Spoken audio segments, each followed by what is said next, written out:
commercial drivers are one of the most significant and most valuable assets in the transport and logistics sector, and we want them to be celebrated alongside the country's hidden heroes for going beyond the usual expectations of their role to keep Britain moving safely.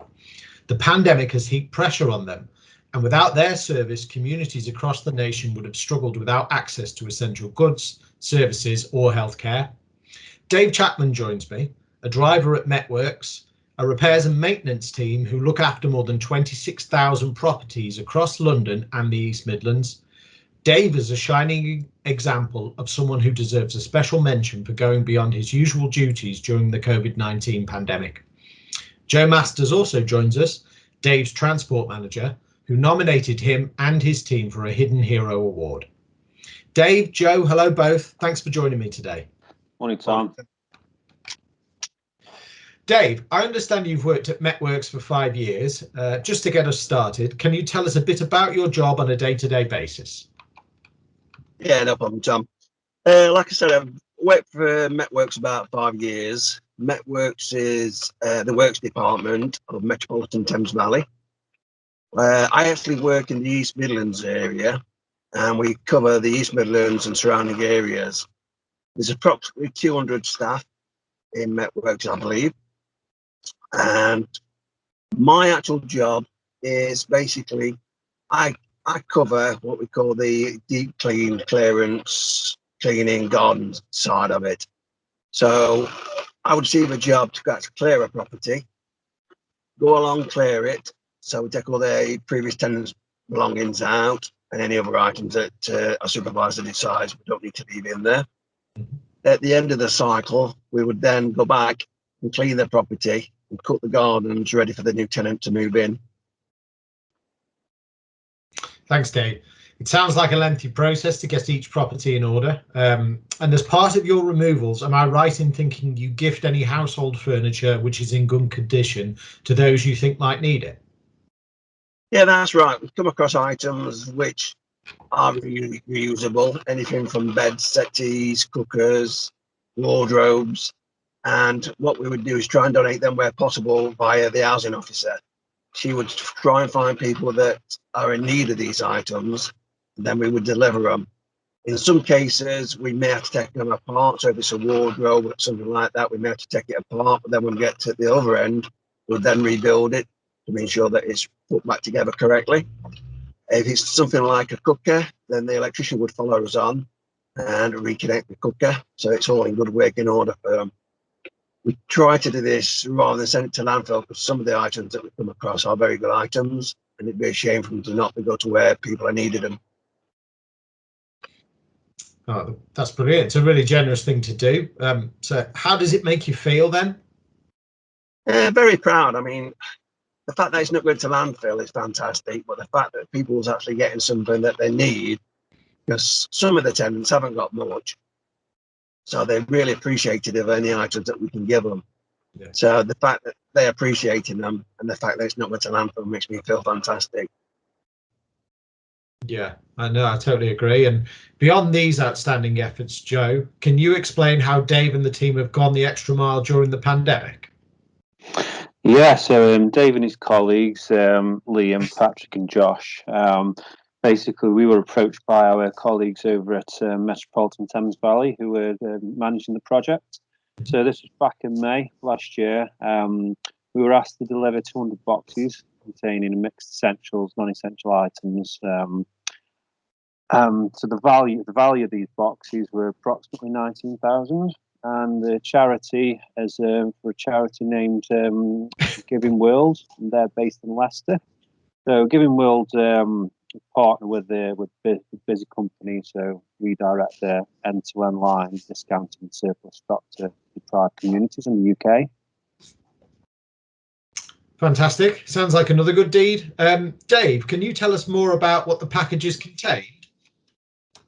I believe they're essential items. I mean, they're all boxed up and we collected them because they're on pallets.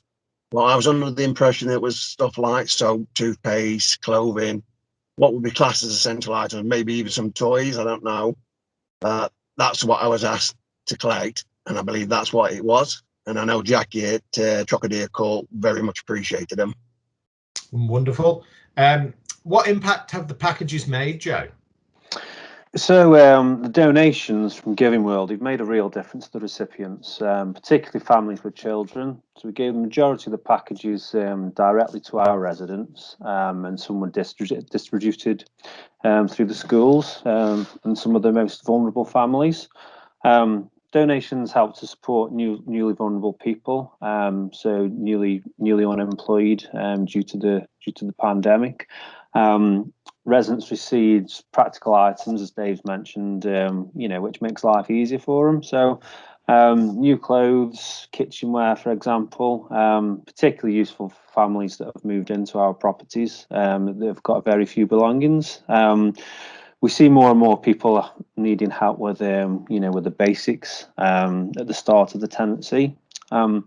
We had a family in Derby, young family of kids. The family was struggling financially for books, clothes, the essential sort of things.